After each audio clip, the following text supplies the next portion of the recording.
तारीख तक कराना पड़ेगा हमें, या तो आप 20 तारीख से पहले आ जाओ। अच्छा 20 तारीख से पहले तो हाँ। देखते हैं अभी मैं। ज्या लेकींना स्वतःच्या पायावर उभं करण्यासाठी एका बापाने आपलं संपूर्ण आयुष्य पणाला लावलं, जेव्हा त्याच बापाचा शेवटचा श्वास थांबला तेव्हा त्या लेकींपैकी एकही जण खांदा द्यायला पुढे आले नाही। माणुसकीला काळीमा फासणारी ही घटना ऐकून तुमचेही डोळे पाणावल्याशिवाय राहणार नाहीत। काय घडलं नेमकं जाणून घेण्यासाठी व्हिडिओ शेवटपर्यंत नक्की पहा आणि चॅनलवर तुम्ही नवीन असाल तर लगेचच यस प्राईम न्यूजला सबस्क्राईब करा आणि त्यानंतर बेल आयकॉन दाबायला मात्र विसरू नका।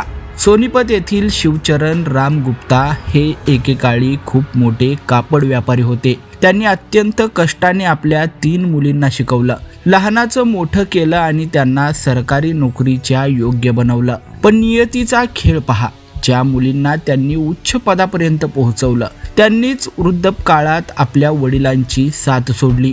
आर्थिक अडचणींमुळे शिवचरण गुप्ता यांना आयुष्याचे शेवटचे दिवस सोनीपत येथील एका वृद्धाश्रमात काढावे लागले। वृद्धाश्रमाच्या संचालकांनी अत्यंत आशेने त्यांच्या 3 मुलींना फोन केला आणि वडिलांच्या अंत्यसंस्कारासाठी येण्याची विनंती केली। पण पुढे जे घडलं ते ऐकून कोणाचाही विश्वास बसणार नाही। एका मुलीने अंत्यसंस्कारासाठी 5100 रुपये ऑनलाईन पाठवून दिले आणि व्हिडिओ कॉलवर वडिलांचा अंत्यविधी पाहिला। इतकंच नाही तर जेव्हा आश्रम संचालकांनी त्यांना वडिलांची अस्थी घेऊन जाण्यास सांगितलं तेव्हा त्यांनी अस्थी नेण्यासही स्पष्ट नकार दिला। ज्या आई वडिलांनी आपल्या रक्ताचं पाणी करून मुलांना या काबिल बनवलं त्यांच्या नशिबी शेवटच्या क्षणी असा बेवारसपणा यावा, अशा मुलांपेक्षा अपत्य नसलेलं बरं, असा विचार आज प्रत्येक जण करतोय।